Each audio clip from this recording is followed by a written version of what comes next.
പ്രിയപ്പെട്ട കൂട്ടുകാരെ, അങ്ങനെ ഇമ്മാക്കുലേള ജോസും അപ്പായും കൂടി ഒരിക്കൽ കൂടി വന്നിരിക്കുകയാണ്. നിങ്ങൾക്കറിയാം, വിഷയം നിങ്ങൾക്കറിയാം. അതായത് വീടുകളിൽ തന്നെ ആയിരുന്നു കൊണ്ട് മതബോധനം അല്ലേ, ബൈബിളിനെ കുറിച്ച് സഭയുടെ പഠനങ്ങളൊക്കെ വീട്ടിൽ തന്നെ ഇരുന്നുകൊണ്ട് പഠിക്കുക. ഇന്ന് ഞങ്ങളൊരു പുതിയ വിഷയം നിങ്ങളുമായിട്ട് പങ്കുവയ്ക്കും. അതിന് മുമ്പ് നമുക്ക് പ്രാർത്ഥിച്ചു ആരംഭിക്കാം അല്ലേ. പരിശുദ്ധാത്മ വിളിച്ച പ്രാർത്ഥന. കാരണം പരിശുദ്ധാത്മാവാണ് എല്ലാ കത്തോലിക്ക സഭയിലുള്ള എല്ലാ ശുശ്രൂഷകളിലെയും നയിക്കേണ്ടത്. പരിശുദ്ധാത്മാവാണ്. ഇഷ്ടമുള്ളത് പാട്ട് പഠിയേക്കാം അല്ലേ. പരിശുദ്ധാത്മാവേ ദൈവാത്മാവേ സത്യാത്മാവേ ജീവാത്മാവേ എന്നുള്ളിൽ ദൈവരാജ്യം പണിയണമേ. എൻ ഹൃദയം ദൈവാലയമാക്കണമേ. മതിയായിരിക്കും അല്ലേ. പരിശുദ്ധാത്മാ നമ്മൾ വിളിക്കുമ്പോൾ തന്നെ പരിശുദ്ധാത്മാവ് വന്നാൽ തന്നെ പരിശുദ്ധാത്മാവേ എന്ന് വിളിക്കുന്ന സമയത്ത് തന്നെ ആരും വിളിക്കുന്നില്ല പരിശുദ്ധാത്മാവിനെ. അതുകൊണ്ട് ആരെങ്കിലും ഉള്ള സന്തോഷം വെച്ച് അന്നേരം പരിശുദ്ധാത്മ ഓടി വരും. പ്രിയപ്പെട്ട പരിശുദ്ധാത്മാവേ, ഈ ശുശ്രൂഷ അങ്ങ് തന്നെ ഏറ്റെടുക്കണമേ. ഞങ്ങളെ അങ്ങ് തന്നെ നയിക്കണമേ. ഇത് കേൾക്കുന്നവരെ അങ്ങ് തന്നെ പഠിപ്പിക്കണമേ. ഞങ്ങളെല്ലാവരെയും അങ്ങ് തന്നെ വിശുദ്ധീകരിക്കണമേ. ഈശോയ്ക്കും പരിശുദ്ധ ത്രിത്വത്തിനും ഈ ശുശ്രൂഷ വഴി പൂർണ്ണ മഹത്വം ഉണ്ടാകട്ടെ. ഇത് കേൾക്കുന്നവർക്കെല്ലാം ഈ പറയുന്ന കാര്യങ്ങൾ ശരിക്കും ഗ്രഹിക്കാനുള്ള അഭിഷേകം അങ്ങ് തന്നെ നൽകണമേ. ആമേൻ. അപ്പോൾ ഇമാക്കുള്ള നമ്മൾ കഴിഞ്ഞ നമ്മളെ എപ്പിസോഡിൽ നമ്മൾ വിശുദ്ധ ബൈബിളിൽ എത്ര പുസ്തകമാണെന്ന് പറഞ്ഞത്?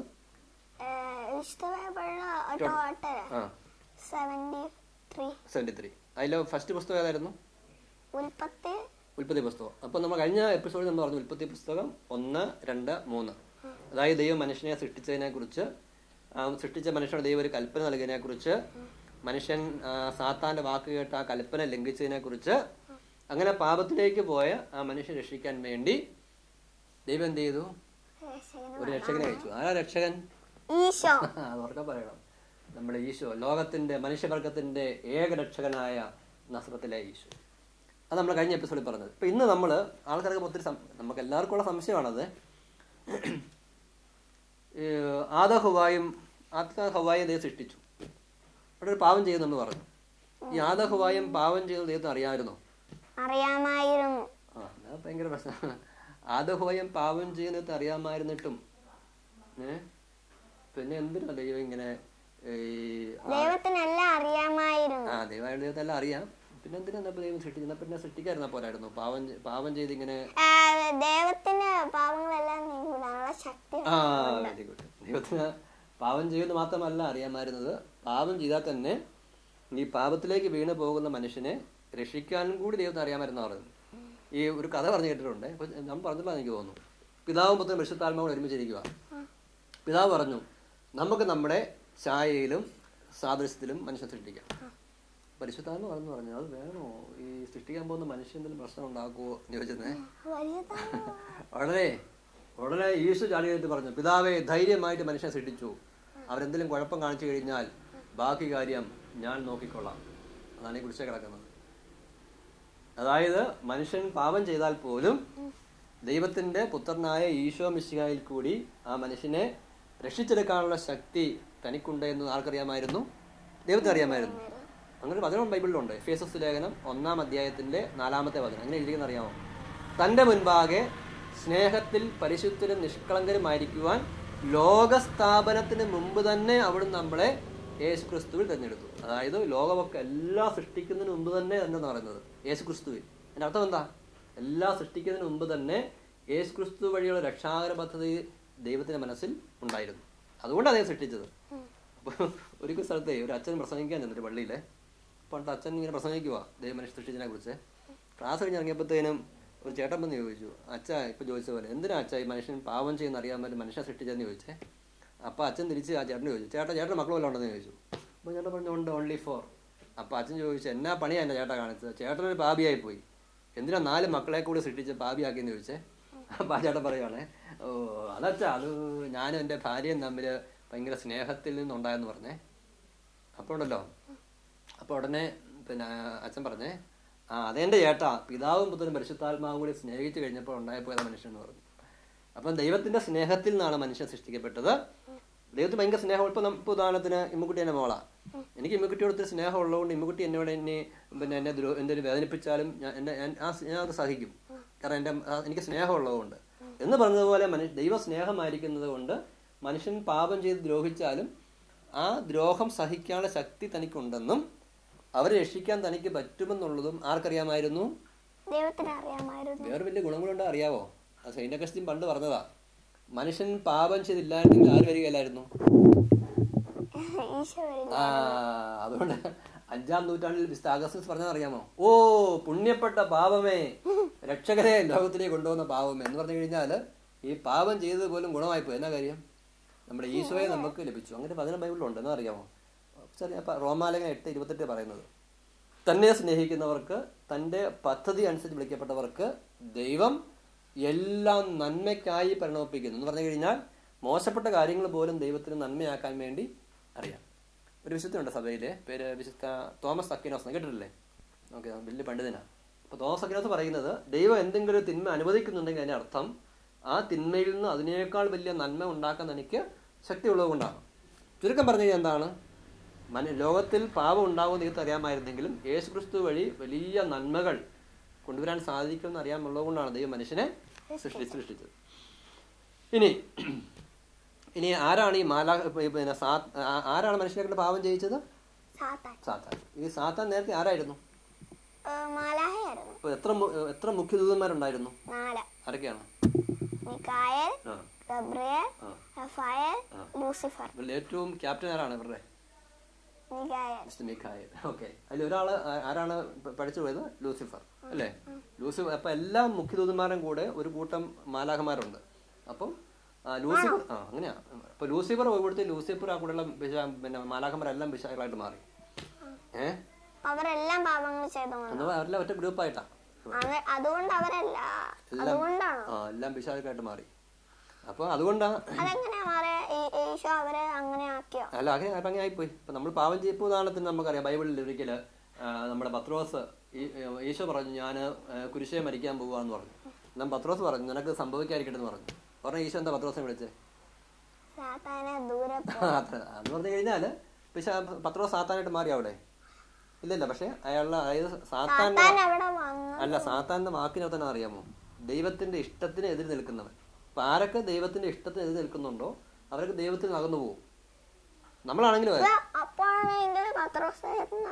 അകന്നു പോയി. പക്ഷെ പെട്ടെന്ന് പിന്നെ മാനസപ്പെട്ടല്ലോ. അപ്പൊ അയാളുടെ ചിന്ത, ഈശോ പറഞ്ഞത് അയാളുടെ ചിന്ത എന്നാ പറഞ്ഞത്. അയാൾ മാറിപ്പോയെന്നല്ല, അയാളുടെ ചിന്ത ആ സമയത്ത് മാറിപ്പോയെന്ന് ഈശോ ഉദ്ദേശിച്ചത്. അപ്പൊ അങ്ങനെയാണ്, അതായത് ദൈവത്തിന്റെ ഇഷ്ടം നിറവേറ്റാതെയാണ് അങ്ങനെ പിശാച് പിന്നെ മാലാഖ അങ്ങനെ പിശാചായിട്ട് മാറുന്നത് അല്ലേ? അപ്പൊ ഈ പിശാച് പിന്നെ എന്തിനാ മനുഷ്യന്റെ അടുത്ത് പോകുന്നത് അറിയാമോ? അതായത് ഈ മാലാഖമാരെ ചെയ്യിപ്പിക്കാൻ വേണ്ടിയിട്ട്. അതിന്റെ പുറകെ ചില 1-2 കാര്യങ്ങളുണ്ട്. അതായത് ഈ മനുഷ്യനെ മാലാഖമാരെ സൃഷ്ടിച്ചപ്പോൾ ദൈവം മാലാഹി കൊടുത്തിരുന്നൊരു കഴിവായിരുന്നു പിന്നീട് മനുഷ്യനെ സൃഷ്ടിച്ച് കഴിയുമ്പോൾ മനുഷ്യന്റെ അടുത്തേക്ക് വരാനുള്ള കഴിവ്. അത് നമ്മൾ ബൈബിൾ കാണുന്നില്ലേ? ആരുടെ അടുത്ത് മാലാഖ വരുന്നുണ്ടല്ലോ എന്ന് പറഞ്ഞ്. ആരുടെ അടുത്ത്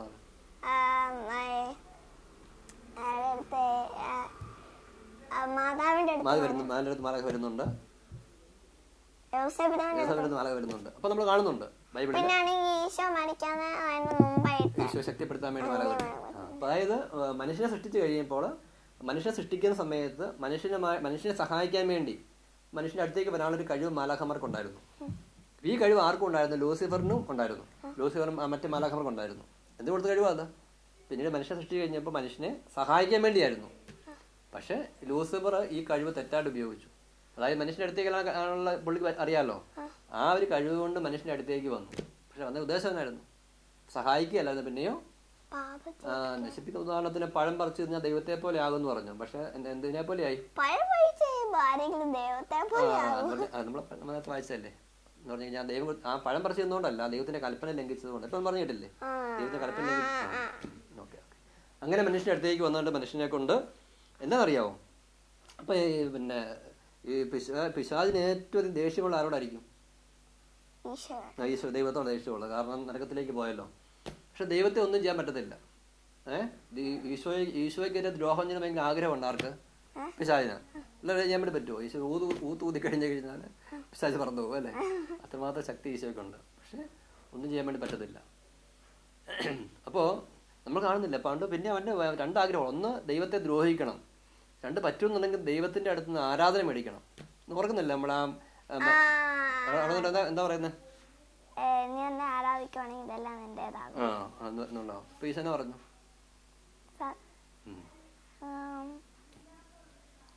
ആരാധിക്കുന്ന ഈശോ പറഞ്ഞേ നിന്റെ ദൈവത്തെ